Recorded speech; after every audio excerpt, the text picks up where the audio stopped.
자, 이번 시간에는 지구 시스템의 에너지와 물질 순환, 우리가 이전에 배웠었던 게 수권, 지권, 기권, 생물권, 외권, 이렇게 5가지 지구계를 구성하고 있는 여러 가지 권의 각각의 특징을 알아봤다면, 이번에는 이들 사이에서 어떠한 상호작용이 일어나는지에 대해서 하나씩 알아보도록 할게요. 자, 요게 이제 굉장히 큰 표죠, 그죠? 굉장히 큰데, 여러분들이 이거를 전부 다 통째로 암기하고 있을 필요는 없습니다. 암기할 게 아니고요, 여러분. 이거는 여러분들이 어떠한 예시를 접했을 때, 문제에서 여러분들이 어떠한 예시를 여러분들한테 딱 보여줬을 때, 여러분들이 그거를 보고, 아, 이거는 뭐와 뭐, 어떤 수권과 예를 들어서 기권 사이의 상호작용이겠구나, 이런 점을 알아주시면 돼요. 그래서 그냥 이번 시간에도 이런 것들이 있다에 대해서 하나하나 좀 짚으면서 설명을 한번 해보도록 합시다. 자, 참고로 여러분, 이 왼쪽 라인에 있는 것들은 전부 다 이제 근원이 되는 거예요. 그래서 어떻게 되는 거냐? 직권이 직권한테, 기권이 직권한테 미치는 영향, 이제 이렇게 표가 구성이 되어져 있는 거예요. 자, 그래서 이제 하나씩 먼저 봐볼게요. 자, 직권은 직권한테 어떤 영향을 미치냐? 판의 운동, 대륙의 이동. 여러분, 이거 뒤편에 나오는 이제 판 구조론에서 다루는 내용이지만, 판이라는, 우리가 살고 있는, 쉽게 얘기하면 땅덩어리, 이 땅덩어리가 움직입니다. 근데 그것을 움직이게 만드는 원동력이 뭐냐? 바로 우리의 저 아래쪽에 있는 멘틀이라는 녀석이 대류를 하면서 위에 있는 녀석이 움직이게 돼요. 그래서 직권이 직권한테 미치는 영향이 이런 게 있다. 자, 직권이 기권한테 미치는 영향, 화산 활동으로 화산 기체가 밖으로 나왔다. 그러면 기체의 조성의 변화에 영향을 미칠 수 있을 것이다. 참고로 여러분, 화산 활동 기체, 여러분, 나오는 기체, 뭐가 제일 많을까요? 여러분, 우리 원시지구 형성 과정에서도 얼핏 얘기했지만, 수증기가 제일 많습니다. 수증기가 제일 많고, 그 다음에 많은 게 여러분 CO2예요, CO2. 그 다음에는 여러분 어떤 효과가 있을 수 있냐? 이산화 황, 이런 성분이 있어서 산성비에 영향을 줄 수 있다. 그것도 다 맞는 얘기입니다.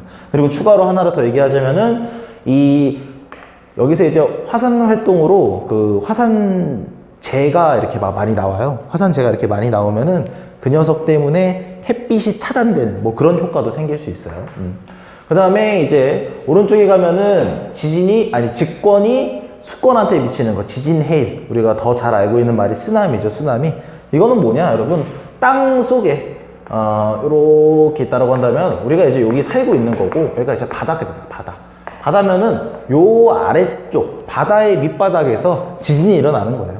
그러니까 지진이 일어나서 그 지진으로 인해서 위에 있는 바닷물이 꿀렁하는 겁니다. 꿀렁하는 게 우리가 살고 있는 쪽으로 막 전달이 되면서 바닷물이 확 하고 덮쳐버리는 현상, 지진, 해일, 쓰나미, 이렇게 되겠고요. 그 다음에 생물권. 직권이 생물권한테는 생물의 서식처 제공하고 영양분 공급한다. 여러분, 이 생물권 관련된 거는 다 좀 당연한 얘기들이에요. 어떻게 보면은 이해하기 되게 쉬울 거고. 자, 그 다음에 이제 넘어가서 기권이 직권한테 어떤 영향을 미치냐.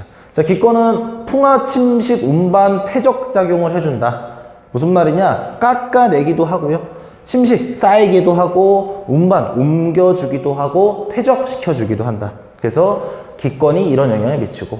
황사, 여러분. 황사는 뭐예요? 중국 저쪽 여러분 사막 쪽에서 원래는 먼지가 떠올라서, 모래 입자가 떠올라서 그게 편서풍이라는 바람을 타고 우리나라 쪽으로 와서 우리나라에 확 덮치는 그런 현상, 황사죠, 그죠? 그래서 기권이 그 녀석을 끌고 와줘서 우리가 살고 있는 땅 쪽에 영향을 미치는 거니까 이렇게 적혀 있다라는 거. 자, 기권이 기권으로는 대기대순환. 여러분, 대기대순환 너무나도 중요한 예시입니다. 뒤쪽에 가서 좀 더 자세하게 통합과학 뒤편에서 배우게 되겠지만, 대기대순환 하면 여러분들이 알아야 되는 것은 이렇게 지구 반 모양 그렸을 때 요거를 이제 0도, 30도, 위도예요, 위도. 이렇게 60도, 90도 지역으로 나눴을 때 각각의 지역에서 공기가 상승을 하고 어디에서는 하강을 하고 걔네들끼리 왔다 갔다 하면서 바람이 불고, 그죠? 편서풍이라는 바람, 무역풍이라는 바람이 분다. 그래서 그런 전반적인 얘기가 대기대순환에 해당하는 거. 여러분, 기단 간의 상호작용. 여러분, 기단 하면 여러분들이 중학교 때도 배웠을 거예요. 바로 시베리아 기단, 태평양, 북태평양 기단, 그 다음에 양쯔강 기단, 오호츠크의 기단, 뭐 이런 녀석들을 배웠는데 그 기단끼리 뭐 만나서 여러분 대표적으로 우리나라의 장마 전선이 형성되는 거, 장마 전선. 이런 장마 전선이 만들어지는 게 전부 다 기단 간의 상호작용. 정확하게는 오호츠크의 기단이라는 기단과 북태평양 기단이 만나게 되면서 발생하는 게 바로 장마 전선이죠. 그죠? 그래서 그 다음에 기권이 수권한테 영향을 미치는 것. 해수의 표층 순환 발생. 여러분 이것도 뭐 뒤에 가서 나오겠지만 여기서 얘기하는 표층은 이 바닷물에서도 굉장히 윗부분. 여러분 저 표가 여러분 우리 책 겉표지 할 때 그 표예요. 그래서 이제 바닷물이 있으면 이 겉부분을 표층이라고 얘기를 하는 겁니다. 표층. 근데 이 표층의 특징이 뭐냐면 바람이 이렇게 왼쪽으로 쭉 바람이 불잖아요. 그러면 위에 있는 바닷물도 왼쪽으로 이동을 합니다. 결국에 그 말은 뭐냐? 바람의 방향에 의해서 해수의 윗부분, 표층부가 이동을 하게 된다라는 거예요. 그래서 기권, 바람의 영향으로 수권, 바닷물의 겉부분, 표층의 순환이 발생을 하는구나. 돌고 도는구나. 그 다음에 강수. 여러분 강수 뭐예요? 비 오고 눈 오고 하는 거죠. 그죠? 그런 거 영향 미치겠다. 하늘에서 당연히 내리는 거니까. 그 다음에 기권이 생명권. 생물권한테는 산소와 이산화탄소 공급한다. 여러분 당연한 얘기죠. 그죠? 그 다음에 이제 그 다음 거 봐봅시다. 자, 수권. 자, 수권이 직권한테 영향을 미치는 것은 첫 번째 이제 석회 동굴 형성. 여러분 석회 동굴은 어떻게 만들어지는 거냐면 만약에 어떤 땅이 있었어요. 자, 어떤 땅이 있었으면은 요 땅 속에 거의 대부분 석회 성분들이 굉장히 많았던 겁니다. 근데 저 석회 성분의 특징이 뭐냐면 물에 굉장히 잘 녹아요. 그래서 이 안으로 지하수가 지나가면서 이 주변에 있는 석회 성분들이 다 녹아가는 겁니다. 녹아요. 그럼 녹으면 어떻게 되냐? 여기가 뻥 하고 여러분 뚫리는 거예요. 뻥 하고 뚫리는 거. 그게 이렇게 만들어지는 게 석회 동굴입니다. 그리고 물의 침식작용. 물의 침식작용 여러분 대표적으로 뭐 파도 이런 거 생각하시면 되겠어요. 파도가 치면서 그렇죠? 바닷가에 있는 바위나 그런 녀석을 깎으면서 절벽이 되기도 하고 그 절벽을 더 파고 들어가면은 뭐 그 안에 동굴이 생길 수도 있고 그래서 그런 물의 침식 작용이 있다. 그 다음에 수권이 기권한테 영향 미치는 거 태풍. 여러분 태풍 굉장히 중요한 현상이에요. 하지만 중요하면서도 굉장히 어려운 얘기인데 간단하게만 얘기를 하자면 태풍이라는 게 애초에 왜 생기냐? 자, 물이라는 녀석이 증발을 합니다. 물이 증발을 해요. 물이 증발을 했다라는 거는 물이 기체가 되는 거니까 기화가 됐겠죠. 그죠? 그러면 증발을 해서 수증기가 되는 겁니다. 그럼 수증기가 하늘 위로 날아가겠죠. 그죠? 그럼 이 수증기가 위로 올라가서 다시 액체가 돼요. 왜 액체가 되냐?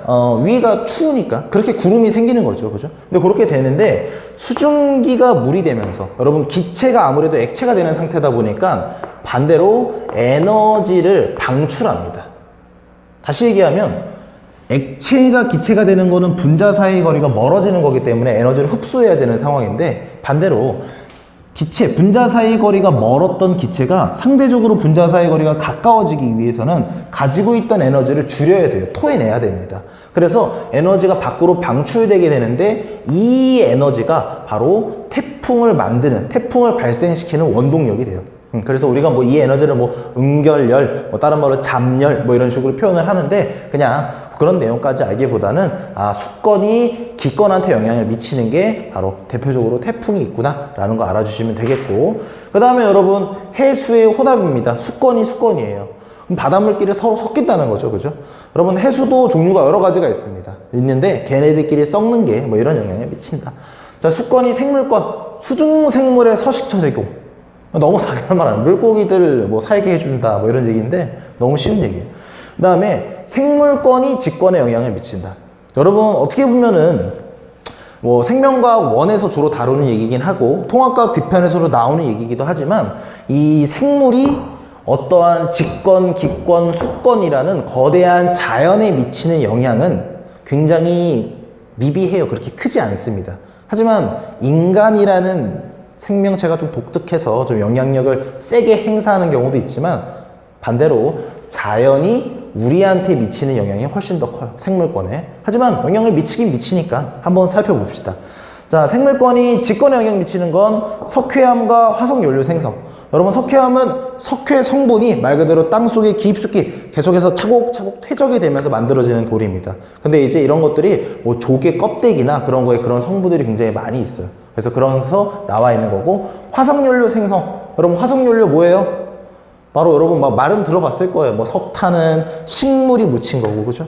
뭐 석유는 뭐 동물이 묻힌 거고, 뭐 정확히 얘기하면 동물은 아니지만, 그래서 어찌됐건 그런 생명체들로 인해서 그런 석유, 석탄, 뭐 혹은 천연가스라는 그런 화석연료가 만들어지는 거기 때문에 얘가 여기다. 근데 왜 여기냐? 땅 속에서 묻히니까, 땅 속에. 그 다음에 풍화작용. 여러분, 생물도 직권의 풍화작용을 일으킵니다. 여러분, 풍화할 때 이 풍이 바람, 생각하는 거 나쁘진 않지만 오로지 바람만 무언가를 깎아내고 부서뜨리는 건 아니에요. 생명체들도 충분히 할 수 있습니다. 물도 할 수 있고요. 근데 생명체들은 뭘 하냐? 대표적으로 여러분, 이끼. 여러분, 이끼 같은 종류는 이렇게 바위에 철썩 붙어서 살죠. 그죠? 그럼 이게 오랫동안 여기서 살면서 이 바위를요, 토양, 흙으로 부서뜨립니다. 그래서 그런 것도 풍화작용. 그래서 토양이 만들어지고, 그래서 이런 얘기들이라고 생각해 주시면 되겠고, 생물권이 기권에 당연히 호흡과 강합성 하면서 기체 조성 바꿨다. 우리 앞쪽에 원시지구 형성 과정 배우면서 이런 거 배웠죠. 처음으로 바다에서 광합성을 할 수 있는 최초의 생명체가 생겼고, 그 녀석이 광합성을 막 하다 보니까 대기 중에 산소가 축적이 되었다. 대기의 조성이 바뀐 거죠. 그죠? 그래서 이렇게 영향을 미친 거구나. 생물권이 수권에 영향을 미치는 거, 광합성으로 산소 공급. 여러분 얘기했지만 산소가 바닷속에 공급이 되는 게 여기에서 광합성 하니까 여기서 만들어진 산소가 이 바닷속으로 녹아 들어가는 거예요. 뭐 다른 얘기가 아닙니다. 그래서 그리고 수권에 용해된 물질을 흡수한다. 되나요? 그 다음에 생물권이 생물권으로는 먹이사슬을 유지한다. 그러니까 먹이사슬이라고 하면 서로 먹히고 먹히는 관계를 얘기하는 건데, 그게 서로가 서로한테, 생물권이 생물권한테 영향을 미치고, 그죠? 이렇게 된다라는 거. 그리고 이제 그 다음에 간단하게 볼 내용은 지구 시스템의 구성 요소가 생명체에 어떻게 기여를 해주냐, 우리가 살 수 있게 어떻게 도와주냐라는 포인트예요. 그래서 직권을 보면은 과거에 판게아가 분리되면서, 참고로 여러분, 판게아는 우리가 초대륙이라고도 얘기를 하고요, 땅 덩어리, 지금은 다 찢어져 있어. 아프리카, 뭐 저쪽에 우리는 아시아, 뭐 저쪽 미국이 있는 아메리카 대륙 이렇게 있는데, 뭐 그런 것들이 옛날에는 하나로 뭉쳐져 있었다라고 얘기를 합니다. 그리고 이제 이 녀석을 우리가 초대륙, 판게아 이렇게 불러요. 그래서 이 녀석이 찢어지면서 지금의 땅처럼 이렇게 나눠지면서 각 대륙에서 다양한 생물이 출현을 했다. 물론 왜 그런지에 대한 이유는 조금 복잡하긴 하지만 간단하게 얘기를 하자면, 하나로 뭉쳐져 있을 때는요, 여러분, 다양한 환경이 만들어지질 않습니다. 환경이 굉장히 한정적이에요. 여기서 얘기하는 환경은 뭐 자연 환경을 얘기를 하는 거예요. 뭐 사막, 뭐 건조한데 습한 데부터 시작해서 따뜻한 바닷물이 지나가는데, 찬 바닷물이 지나가는데, 굉장히 여러 가지 케이스들이 지금은 있지만, 이렇게 땅이 하나로 뭉쳐져 있을 때는 그런 것들이 없다. 그래서 생명체들이 다양하게 생기고 살만한 여건이 되지 않았어요. 하지만 분리가 되면서 이랬다라는 얘기. 자, 수권은 원시바다 생성 이후 대기 중에 이산화탄소가 바다에 녹으면서 이 대기 중에 이산화탄소 농도가 감소했다. 이거 여러분 앞에서 했던 얘기죠, 그죠? 옛날에는 화산폭발 엄청 활발했었고, 그 화산폭발 때문에 대기 중에 굉장히 많은 양의 CO2가 있었는데, 이 CO2가 원시 바다가 생긴 다음에 어마어마한 양이 이 안에 녹아 들어갔다라고 얘기를 했죠, 그죠? 그래서 이산화탄소 농도가 줄었기 때문에, 여러분, 이산화탄소가 너무 많으면 지구온난화, 어떻게 보면 온실 효과가 굉장히 강해지는 거예요. 그렇기 때문에 이게 좀 녹아 들어가서 이게 좀 없어지니까 좀 살만한 온도가 됐다. 뭐 이렇게 간단하게 해석을 할 수 있을 것 같아요. 그 다음에 기권, 유해한 자외선 차단. 여러분, 이거 오존층이 해주는 역할이죠. 강수 현상으로 인한 생물의 성장. 여러분, 식물은 목이 말라도 직접 뿌리채 일어나서 강물로 갈 수가 없습니다. 그죠? 비가 내려줘야 되는 거예요. 그리고 유성의 대부분을 차단. 여러분, 여기서 얘기하는 유성, 떨어질 성별, 성자, 떨어지는 별, 우리가 흔히 별똥별이라고 얘기하는 거죠, 그죠? 그럼 그게 여러분 그냥 뿡 떨어져서 우리 옆집에 떨어졌다라고 해봅시다. 얼마나 가슴이 아파요, 여러분. 하지만 그런 일은 일어나지 않죠. 거의 일어나지 않습니다. 왜 그러냐? 대부분 떨어지면서 이 자, 지구를 감싸고 있는 대기가 있으면은 이 대기도 다 기체 분자들이 있는 거잖아요. 그러면 우주에서 어떤 돌덩이가 떨어집니다. 중력에 의해서 이끌려서 들어오다가. 그래서 이 기체의 분자들, 입자들이랑 마찰을 하는 거예요. 그러면서 불이 붙고 다 타서 땅에 떨어지기 전에 공중에서 없어집니다. 먼지로 돼버려요. 다 타버려가지고 재가 되는 거죠. 그래서 우리한테 좋다. 생물권은 광합성으로 우리한테 도움을 주죠. 그죠? 산소 공급을 해주니까 얼마나 고맙습니까? 외권, 적당한 크기의 태양으로 인해 에너지를 적당히 흡수한다. 여러분, 만약에 태양이 지금보다 조금만 더 크거나 조금만 더 사이즈가 작았다면 지금 지구는 절대 생명체가 이렇게 번성할 수 없었을 거예요. 생명체가 아예 없을 수도 있습니다. 여러분, 뭐 어떤 경우를 생각하면 되냐? 우리가 지금 있는 위치가 수성, 금성, 지구, 화성 이렇게 있는 거죠. 그죠? 그럼 만약에 태양의 크기가 지금보다 좀 더 크다면 우리 지구는 어떻게 되는 거예요? 지구는 좀 더 태양과 가까워진 느낌이죠. 그죠? 그러니까 지금의 뭔가 금성과 같은 상황이 된다라는 거예요. 그럼 어떻게 생명체가 삽니까? 뭐 이산화탄소 때문에, 온실효과 때문에 표면 온도가 엄청 높아요. 반면에 좀 더 태양의 크기가 작았다면 여러분 어때요? 지금의 화성 더 멀어진 느낌이니까 이것처럼 된다라는 거. 여기도 뭐 생명체 삽니까? 살 것 같이 보였지만 실제로 아직까지 발견된 건 없죠. 그죠?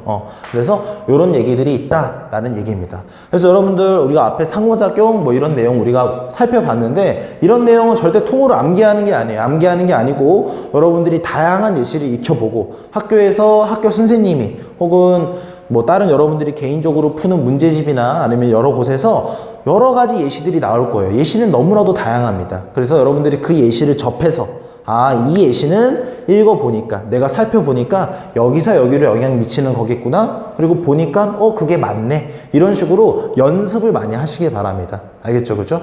그래서 절대 암기하는 게 아니고 진짜 많은 케이스들을 여러분들이 접하면서 이해하는 파트라는 거.